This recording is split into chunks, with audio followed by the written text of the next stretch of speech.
Team India से मिली हार, England की टीम में मच गया हाहाकार, अंपायर से क्यों भिड़ गए स्टोक्स। मच गया बवाल, स्टोक्स और मैकुलम ने आपा खोया, अंपायर को किस बात पर जमकर धोया। ये तो बड़ा बवंडर हो गया। इस बात को लेकर हुई जोरदार बहस। इस नियम को खत्म करना चाहते थे स्टोक्स, आईसीसी लेगी एक्शन। जी हां, टीम इंडिया से हार के बाद इंग्लैंड के खेमे में हाहाकार मच गया।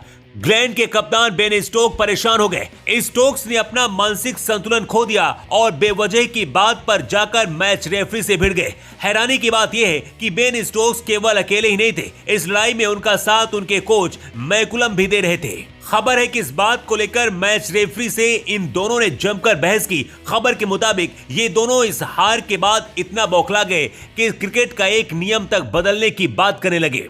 इस मामले ने जब तूल पकड़ा तो सुनकर हर कोई हैरान रह गया। खबर है कि आईसीसी इन पर एक्शन ले सकती है और इन दोनों को सबक सिखा सकती है। अब आप सोच रहे होंगे कि आखिर पूरा मामला क्या है और कौन सी बात को लेकर बेन स्टोक्स मैच रेफरी से भिड़ गए, तो चलिए आपको पूरा मामला बताते हैं। भारत के हाथों मिली 434 रनों की बड़ी हार के बाद इंग्लैंड के खेमे में हाहाकार मचा है। इंग्लैंड की बेसबॉल टीम इंडिया ने हवा निकाल दी। इसके बाद सवाल खड़े हो रहे हैं कि क्या इंग्लैंड का बेसबॉल वाला हथियार भारत में काम करेगा। इसी के साथ इंग्लैंड के कप्तान के ऊपर भी इंग्लिश मीडिया निशाना साध रही है। इस बीच एक खबर ने हर किसी को हैरान कर दिया है। हार के बाद बौखलाए बेन स्टोक्स ने अंपायरिंग पर ही सवाल खड़े कर दिए हैं और मैच के बाद अंपायर और मैच रेफरी से जाकर भिड़ गए। अब पूरा मामला समझिए। दरअसल भारत के खिलाफ करारी हार के बाद खबर है कि बेन स्टोक्स और ब्रेंडन मैकुलम ने मैच रेफरी जेफ क्रोए से मुलाकात की।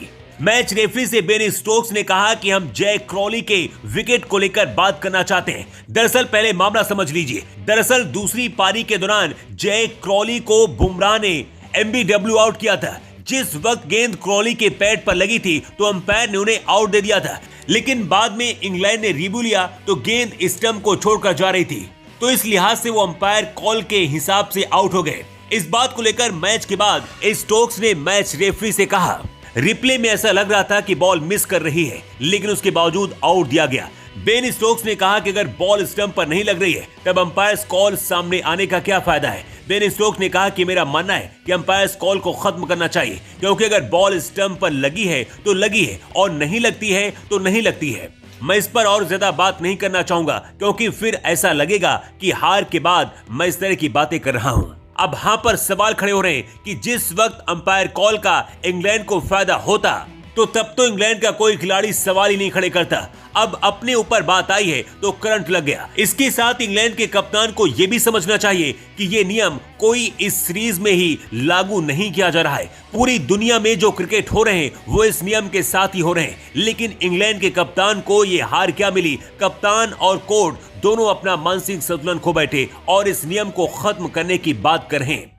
तो आपका इस खबर को लेकर क्या कहना है? क्या आपको लगता है कि वास्तव में इंग्लैंड का कप्तान इस करारी हार के बाद बौखला गए हैं और क्या इस नियम को वास्तव में खत्म कर देना चाहिए? अपनी राय आप कमेंट बॉक्स पर लिखकर जरूर दें।